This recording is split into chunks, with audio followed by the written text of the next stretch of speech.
Pada malam itu, Bibi Wangsu mendatangi sebuah kuil bernama Kuil Win Yang. Kedatangannya bermaksud ingin meminta bantuan kepada Guru Sanseng atas kematian anak balitanya bernama An An yang meninggal secara tiba-tiba. Kuil Wan Ying dikenal sebagai kuil penyembah kepada Sang Dewi melalui perantara Guru Sanseng. Di sana Wangsu bertemu dengan salah satu murid dari sang guru. Sebelum Wangsu meminta bantuan kepada Sang Dewi, orang itu memberitahukan apa-apa saja persyaratan yang harus dilakukan oleh Wangsu jika ingin permintaannya dikabulkan. Harus ada perjanjian timbal balik antara Wangsu dengan Sang Dewi. Dengan kata lain, Wangsu harus membayar apa yang sudah dia pinta. Wangsu yang sudah tidak punya harapan apa-apa lagi, selain dia hanya ingin anaknya kembali, dia nekat mau melakukan apa saja asalkan permintaannya dikabulkan.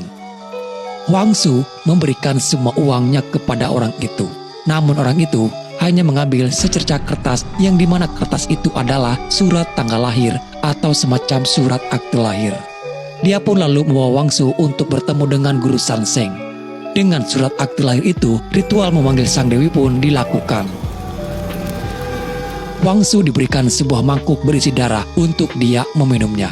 Selama Wangsu mengikuti aturan dari Sang Dewi, kesulitan apapun Wangsu akan selalu bisa mengatasinya. Namun setelah dia selesai meminumnya, tiba-tiba tubuh Wangsu mulai bereaksi. Seperti ada energi gaib yang merasuki tubuh Wangsu. Dia lalu berkata kepada Guru Sanseng, tolong sampaikan salam terima kasihnya kepada Sang Dewi karena sudah memperingan kesulitannya. Lalu cerita beralih kepada keluarga Fong. Pada hari itu dikabarkan dari sebuah radio bahwa pada hari ini adalah hari pertama bulan hantu. Bulannya para hantu yang bebas berkeliaran. Di bulan hantu ini biasanya para warga mengadakan upacara keagamaan untuk membentengi diri dari gangguan para roh gentayangan. Dalam film ini kita akan berfokus menceritakan kepada anak remaja yang bernama Adai. Adai lahir dari kedua orang tuanya yang adalah seorang master atau semacam tabib khusus pengobatan jiwa. Ada yang unik dalam tubuh Adai di mana lengan kirinya adalah lengan hantu terkutuk. Lengan itu mempunyai kekuatan supranatural. Salah satunya bisa melawan roh jahat jika dibutuhkan. Konon cerita dari ibunya, lengan itu pemberian dari Dewi Perlindungan. Tapi Adai sangat dilarang oleh kedua orang tuanya untuk menggunakan kekuatan tersebut. Tepat di hari itu juga adalah hari perayaan Valentine. Adai seperti anak remaja pada umumnya. Diam-diam dia ternyata sedang PDKT dengan seorang wanita bernama Yufang. Adai berharap hari ini dia bisa mengungkapkan perasaannya kepada Yufang. Walaupun sebenarnya Adai kurang berani untuk mengungkapkan perasaannya itu. Sebelum melakukan aktivitas seperti biasa, ayahnya selalu meminta Adai untuk berdoa kepada Dewi Perlindungan. Agar Dewi Perlindungan selalu melindungi Adai dimanapun dia berada. Lalu bertemulah dia dengan Yufang di jalan, karena memang sudah biasa mereka berangkat bersama. Adai merasa inilah waktu yang tepat bagi dia untuk mengungkapkan perasaannya. Sudah sangat yakin dia akan berbicara, namun tiba-tiba datang seorang teman lainnya yaitu Asio. Dengan napas panjang, terpaksa Adai pun harus menahan rasa itu. Ternyata diketahui kalau Bibi Wangsu, wanita yang di awal film itu, adalah bibinya Yufang guys. Bibi Wangsu dinyatakan hilang dari bulan hantu tahun kemarin. Hingga sampai saat ini masih belum ditemukan dan tidak pernah ada kabar sama sekali. Yufang sangat khawatir dengan keadaan Bibi Wangsu. Dia yakin kalau bibinya masih hidup. Yufang merasa sangat kehilangan karena hanya Bibi Wangsu lah satu-satunya keluarga yang ia miliki sekarang. Kebetulan hari ini adalah hari pertama bulan hantu. Adai mencoba memberi saran bagaimana kalau nanti malam mereka mengikuti upacara di kuil Wan Ying. Karena sepengetahuan Adai, siapapun yang berdoa meminta bantuan di kuil Wan Ying, kebanyakan doa-doanya terkabul. Ide yang boleh Yufang coba. Yufang lalu berbicara dengan Ayung, suami dari Bibi Wangsu. Dia menceritakan kalau mereka merencanakan akan mengadakan upacara di kuil Wan Ying, berharap Ayung mau ikut bersama mereka. Tapi sepertinya Ayung mulai hilang harapan karena tidak sekali dua kali dia juga pernah melakukan upacara di sana, namun tidak pernah ada hasil. Walaupun Ayung tidak akan ikut, Yufang bersama teman-teman lainnya tetap akan melakukan upacara di sana. Yufang juga berjanji akan membawa Bibi Wangsu kembali. Tidak hanya mereka bertiga, tiga teman lainnya yaitu Koju, Ahyuan, dan Aceng juga akan ikut dalam upacara nanti malam. Dan diketahui juga kalau ternyata Ahyuang adalah seorang cenayang yang tahu soal tata cara melakukan ritual upacara pemanggilan Sang Dewi. Sampai pada saat itu mereka masih mengira kalau kuil Wan Ying adalah kuil yang lurus. Mereka juga tidak tahu kalau Bibi Wangsu hilang setelah dia meminta pertolongan di kuil Wan Ying. Pada malam hari, beberapa pengikut di kuil Wan Yi sudah mulai melakukan upacara tersebut. Sementara di rumah, Adai diam-diam mengambil patung Dewi Perlindungan tanpa sepengetahuan ayahnya. Dia akan melakukan upacara dan meminta kepada Dewi Perlindungan di kuil Wan Ying. Di tengah perjalanan, Adai merasa ada yang aneh. Dia mendengar seperti ada suara gemuruh orang-orang yang sedang membacakan doa. Namun di sini yang mendengar itu hanya Adai sendiri, sementara Hasio tidak mendengar ada suara apapun. Hasio melanjutkan perjalanan, sedangkan tak jauh dari sana, Adai melihat ada beberapa orang yang sedang melakukan upacara keagamaan. Disinilah mereka berdua pun terpisahkan. Adai mengikuti kemana gerombolan orang-orang itu pergi. Di sana dia melihat ada seorang wanita seperti sedang dicampi-campi oleh guru Sanseng. Tapi Adai merasa mengenali wanita itu. Dia seperti Bibi Wangsu, bibinya Yupang yang hilang. Sementara di lain tempat, mereka sudah lama menunggu kedatangan Adai. Namun ternyata Hasio hanya datang seorang diri. Hasio memberitahukan kepada Yupang kalau dia terpisahkan dengan Adai di jalan. Dia meminta untuk Yupang membatalkan saja upacaranya karena percuma tidak ada Adai bersama patung Dewi Perlindungan. Perbincangan mereka terdengar oleh Ahyuan. Ahyuan lalu berkata tidak perlu meminta bantuan kepada Dewi Perlindungan karena ada dewi lainnya yang akan membantu mereka. Dan anehnya Ahyuan bisa mendapatkan patung Dewi Perlindungan itu padahal patung tersebut dibawa oleh Adai. Karena Adai sudah tidak bisa diharapkan, Yupang memilih percaya apa yang dikatakan oleh Ahyuan. Dan mereka, Yupang, Koju, dan Aseng mengikuti upacara yang dilakukan oleh Ahyuan. Terkecuali Hasio yang tidak mengikuti upacara tersebut. Setiap masing-masing orang dibagi satu wadah untuk mereka minum dan meminta apa yang mereka inginkan kepada Sang Dewi. Keanehan pun mulai terjadi, di mana terlihat patung itu mengeluarkan air mata darah. Tak lama kemudian, Sang Dewi yang mereka sembah kini merasuki ke dalam tubuh Ahyuan. Setiap permintaan mereka akan dikabulkan, namun mereka juga harus membayarnya.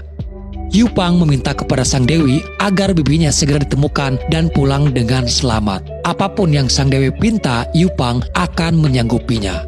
Di sini Yupang terlalu gegabah mengucapkan janji itu kepada Sang Dewi.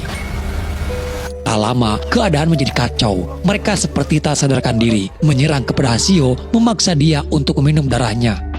Untung saja datang Adai menghalau Aseng. Dengan kekuatan yang ada pada lengannya, Adai mampu menghentikan mereka yang kerasukan. Mereka pun lalu bergegas pergi dari sana. Dan Hasio kembali membawa patung Dewi Perlindungan.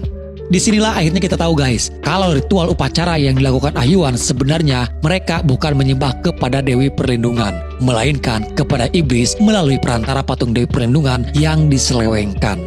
Terlihat di bawah patung itu ada simbol, di mana itu adalah sebuah simbol sekte pemuja iblis.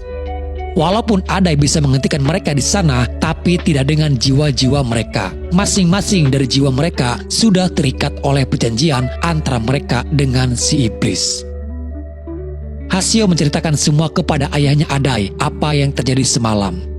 Ayahnya pun sangat marah ketika tahu kalau Adai membawa patung Dewi Perlindungan dan melakukan upacara itu di kuil Wan Yi. Apa yang mereka lakukan itu sangatlah berbahaya. Untung saja mereka masih berhasil selamat.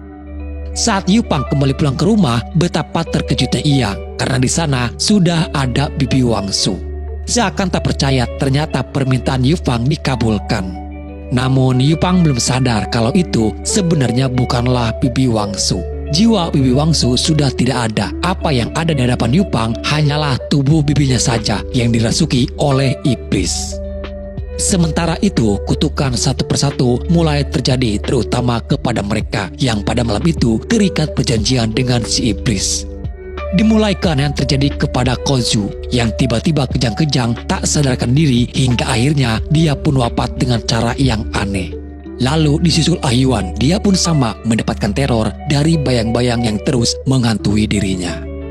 Ahyuan sempat meminta ampun dan ingin terlepas dari semua ini. Namun semuanya sudah terlambat. Dia yang sudah dikuasai si iblis memasukkan tubuhnya sendiri ke dalam sebuah loker yang sempit.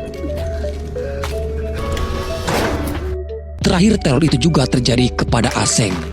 Namun Aseng sempat tersadar dan menuduh kalau kejahatan ini justru dilakukan oleh Ayung, suami dari Bibi Wangsu. Karena ternyata sebelum upacara pada malam itu, Ayung sempat meminta kepada Aseng untuk membakar surat tanggal lahir mereka masing-masing pada saat upacaranya berlangsung. Aseng menduga memang Ayung sengaja menjebak dan menumbalkan mereka sebagai bayaran agar Bibi Wangsu kembali. Namun justru tadi juga tiba-tiba Aseng sudah tak bisa lagi mengendalikan dirinya. Hingga akhirnya dia pun wafat dengan cara yang mengenaskan. Kini keadaannya sudah mulai tak terkendali lagi, memaksa ibunya Adai yang juga adalah seorang master harus turun tangan ikut membantu. Selama ini ibunya Adai selalu berada di luar kota demi untuk menjalankan sebuah misi dari Sang Dewi Perlindungan. Disinilah semuanya terungkap kalau kuil Wan Ying yang dulunya adalah kuil suci, kini kuil itu sudah berubah menjadi kuil yang menyimpang. Kuil tersebut dijaga oleh kelompok Roda Dharma. Bahkan ayah dan ibunya Adai juga membantu dalam pembangunan kuil tersebut. Namun mereka tak menyangka kalau kuil itu justru kini digunakan oleh sekte pemuja iblis. Semua akibat dari jemaatnya sendiri yang terlalu berlebihan dalam berdoa. Mereka berani berjanji akan melakukan apa saja asalkan doa mereka terkabulkan. Padahal Sang Dewi tidak meminta itu dan tidak butuh pengorbanan mereka dalam mengabulkan setiap doa-doa para penyembahnya. Karena sejatinya Sang Dewi adalah sebagai Tuhan. Namun justru janji-janji orang itu terdengar oleh si iblis. Hingga akhirnya si iblis memanfaatkan dan memanipulasi doa-doa mereka. Mereka mengira kalau selama ini menyembah kepada Sang Dewi. Tapi pada kenyataannya mereka justru menyembah kepada iblis. Semakin banyak orang yang menyembah iblis, maka iblis itu akan semakin kuat. Tujuan si iblis hanya satu, yaitu mencari tubuh manusia yang cocok untuk dia bisa miliki seutuhnya. Dan jika sampai si iblis berhasil menemukan tubuh manusia yang cocok untuk dia kuasai, maka sudah tidak akan ada lagi yang bisa menghentikan dirinya. Ibunya Adai juga memberitahukan kepada Yufang kalau jiwa Bibi Wangsu sebenarnya sudah tidak ada. Tubuhnya sekarang bisa hidup karena dia dirasuki oleh si iblis. Di rumah, si iblis sudah mulai menunjukkan jati dirinya kepada Ayung. Ayung benar-benar tak menduga kalau Wangsu berubah menjadi seperti itu. Di lain sisi, ibunya bersama yang lainnya pun mencoba membantu dari jarak jauh untuk mengambil kembali jiwa Bibi Wangsu. Tapi semuanya sudah terlambat. Sementara para pemujanya menyambut gembira atas kebangkitan si iblis dan mulai melakukan upacara penyambutan.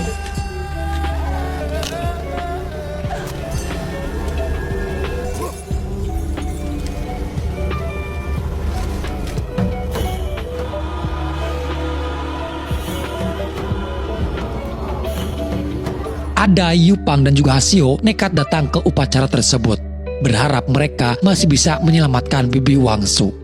Tapi itu hanya tindakan konyol yang pada akhirnya Adai dan Hasio malah disekap di sana. Sementara Yupang tetap dibiarkan karena walau bagaimanapun Yupang sudah menjadi bagian dari mereka.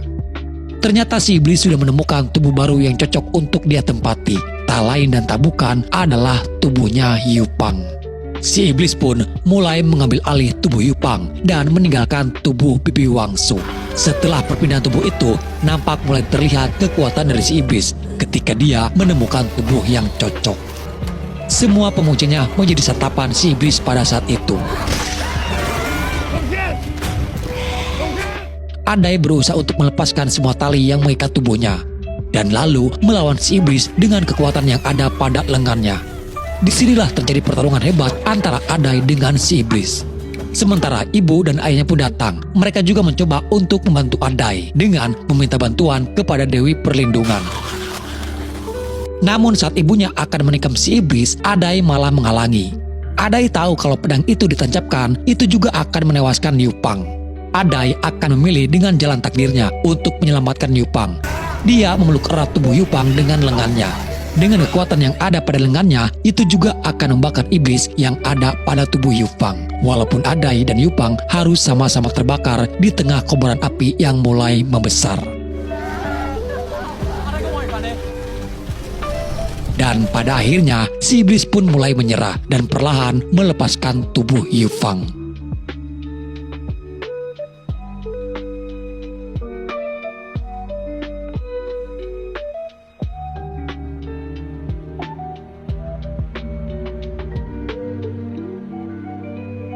akibat pertolongan dari Dewi Perlindungan, Adai bersama Yupang masih bisa terselamatkan. Walaupun mereka kini mengalami luka bakar di tubuhnya. Dan disinilah setelah sekian lama menanti, akhirnya Adai mempunyai kesempatan untuk mengungkapkan perasaannya kepada Yupang kalau dia sangat mencintai Yupang. Yupang sebenarnya sudah tahu dan memang dia menunggu Adai mengatakannya. Lalu mereka pun resmi berpacaran, guys. Oke guys, jadi itulah alur cerita filmnya. Semoga apa yang ingin disampaikan bisa menghibur dan menemani luang waktu kalian.